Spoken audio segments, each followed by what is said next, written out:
Hello there, crafty friends. It's Alicia of the Call Me Crafty YouTube channel, and in today's video I'm here to show you how I created my first set of cards using the November 2019 SheetLoad of Cards. I hope you'll stick around, see how I made them, and maybe even gather a few tips along the way.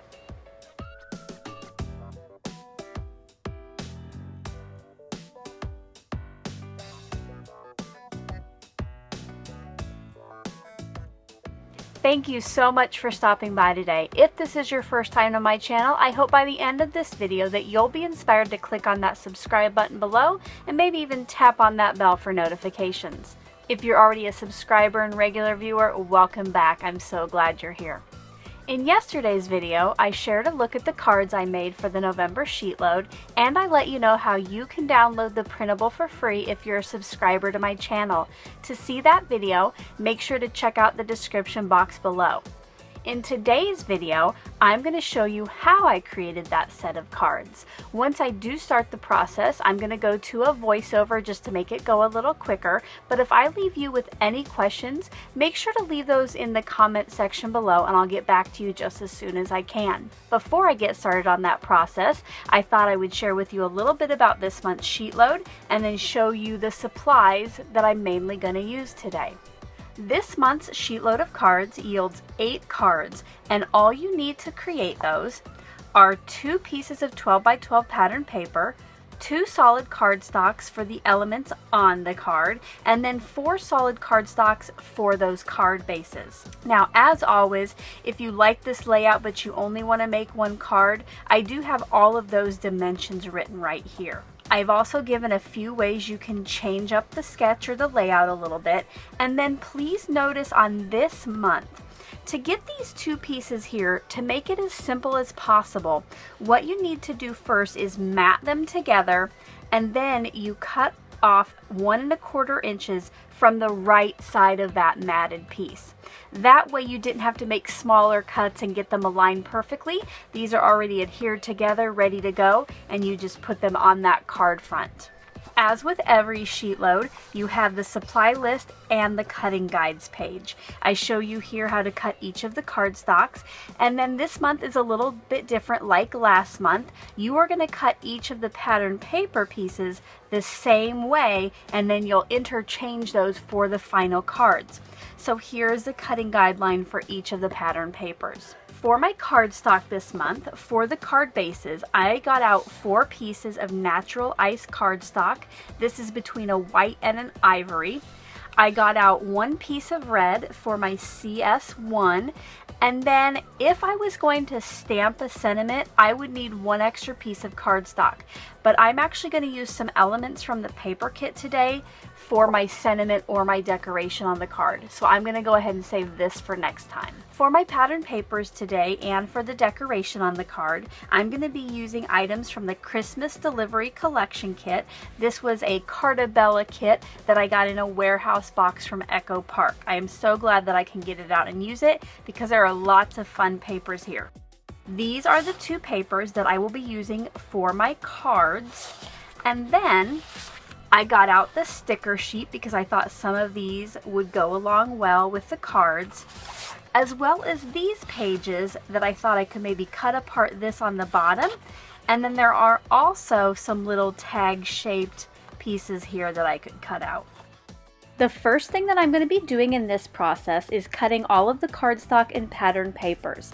Here you'll see that I started by cutting those 4 pieces of natural ice cardstock in half, and then I use the edge of my cutter to help me fold those. Now, if you don't like top fold cards, you can always cut the pieces to 8.5 by 5.5 and fold them in half after that. The next cutting I'm going to do is for CS1, and I will be cutting this 1 sheet into 8 pieces that are 4 inches wide by 2.5 inches tall. Now you'll see here I cut those 2 4-inch strips first, and then I stacked those pieces on top of each other and cut 2 at a time at the 2.5 inch mark. Next up, I'm going to be cutting the pattern papers. I will be cutting each of these sheets the same way. There will be 4 pieces that are 4 inches wide by 5 1/4 inches tall, and then there will be another 4 pieces that are 3 3/4 inches wide by 2 1/4 inches tall. I started by cutting my paper into 2 strips that were 4 inches wide, and then I had a last strip at 3 3/4 inches wide. Then I went ahead and cut each of those down to their respective sizes. Now, if your pattern paper does have a top and bottom, you'll want to keep this in mind when you're doing your cutting.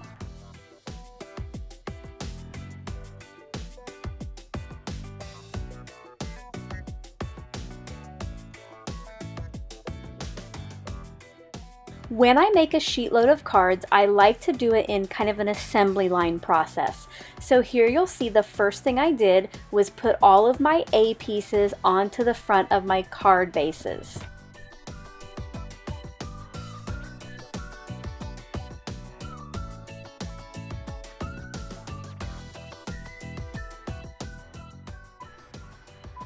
Once that was done, I matted each one of my B pieces with the red CS1 mats.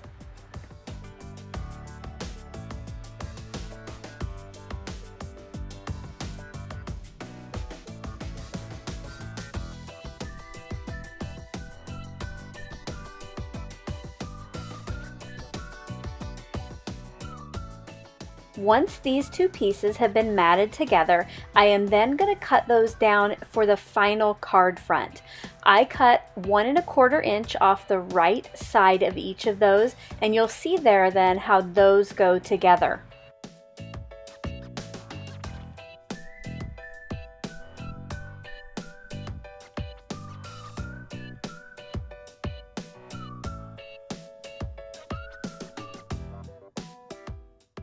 And now the next step in my card is to get these 2 pieces adhered to the front of each of my card bases. You'll see here I place the left side down, and then when I get ready to place the second part, I rotate my card and just try to line those up as best as I can evenly across that card. You'll notice that I am placing these just flat down on the card front, and that's because I'm going to add my dimension later with the decorations.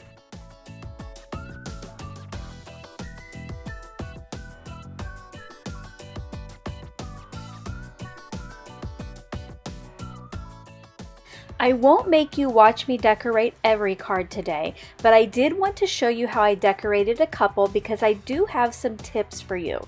Now, because I wanted these stickers to stand up off my card, but they were already sticky on the back, I used my embossing buddy to take that tackiness off the back.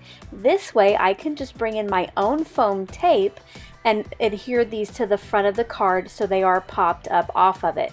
You'll see here I did pull in my big blue roll of foam tape. I love to use this for stuff. I get it on Amazon. It is super economical and works very well. If you do want to check it out, I do have it linked in the description box below.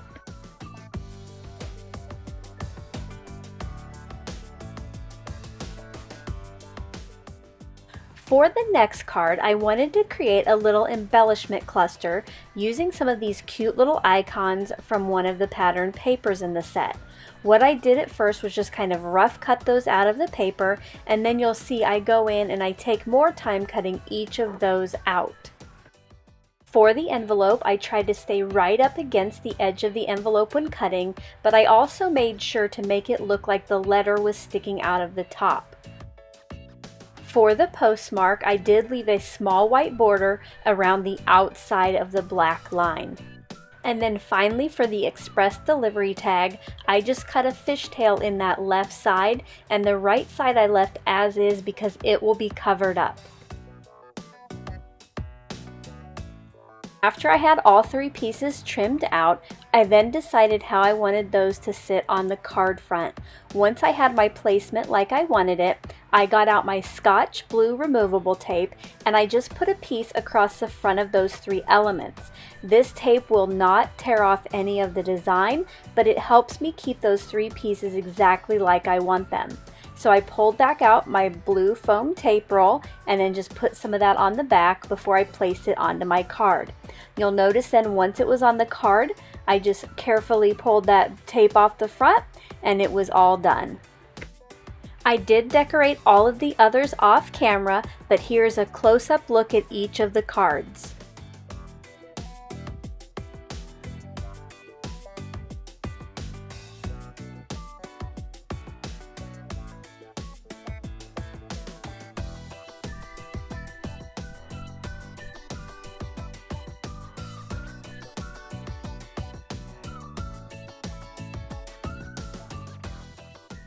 I hope you liked that look at how I created my first set of cards using the November 2019 Sheetload of Cards. Don't forget, if you would like to download the file, to check out the video from yesterday that I have linked below. And you know what? I'll go ahead and add it to the end of this video as a little thumbnail. If you did enjoy today's video, I always appreciate a thumbs up. Until next time, I hope you're all having a crafty day. Bye-bye. Thank you so much for taking the time to watch all the way to the end of the video. I hope that you'll consider clicking on one of the videos or playlists I have linked above, and if you're interested in any of the products or tools that I use in the video, I do have some links in the description box.